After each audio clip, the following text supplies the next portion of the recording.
My search led me to the study of the spiritual forces with which all of us are blessed. And it was in this field that I came upon a clue which has enabled me to help millions of people to find their earthly destinies.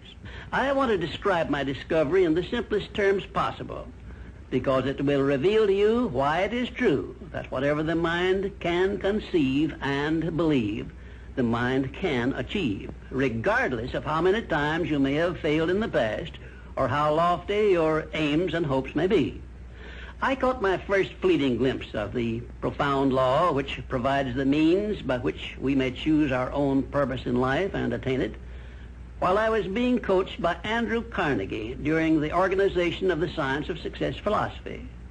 I had just finished telling Mr. Carnegie that I feared he had chosen the wrong person to give the world the first practical philosophy of personal success because of my youth, my lack of education, and my lack of finances. Well, at this point, Mr. Carnegie delivered a lecture that I shall never forget because it changed my entire life and paved the way for my helping to change the lives of millions of people, some of them not yet born. Let me call your attention to a great power which is under your control, said Mr. Carnegie, a power which is greater than poverty, greater than the lack of education, greater than all of your fears and superstitions combined.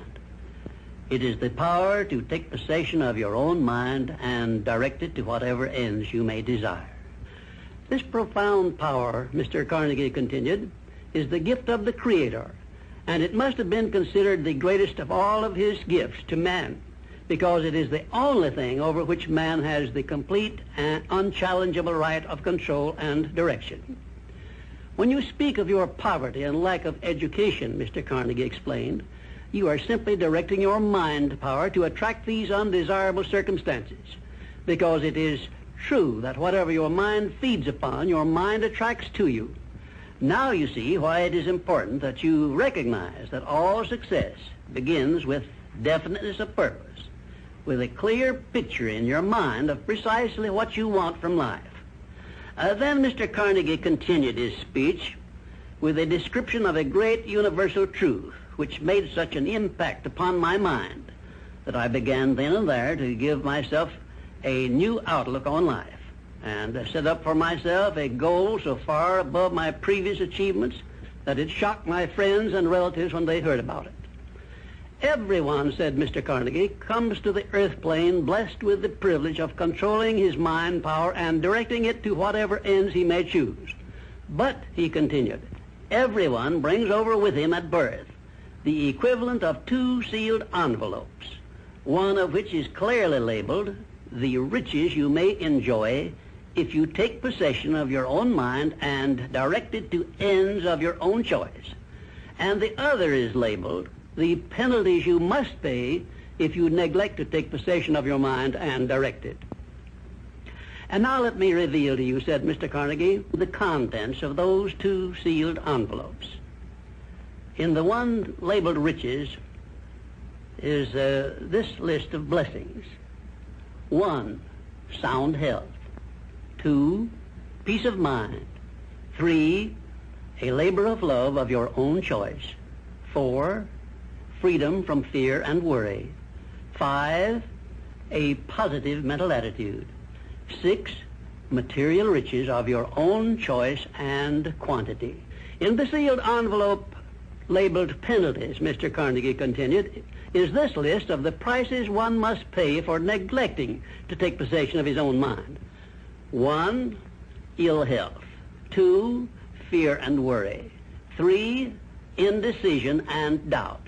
4, frustration and discouragement throughout life. 5, poverty and want. 6, and a whole flock of evils consisting of envy, greed, jealousy, anger, hatred, and superstition. Now, my mission in life is to help you and everyone who needs my help to open up and use the contents of the sealed envelope labeled riches. And the starting point from which you must take off if you wish to write your own ticket from here on out for the remainder of your life, I will describe for you in these simple instructions. 1, procure a neat pocket-sized a notebook, oh, something on the order of this one here, loose leaf affair. And on page 1, write down a clear description of your major desire in life, the one circumstance or position or thing which you will be willing to accept as your idea of success. And remember before you begin writing that your only limitations are those which you set up in your own mind or permit others to set up for you. And 2, on page 2 of your notebook, write down a clear statement of precisely what you intend to give in return for that which you desire from life.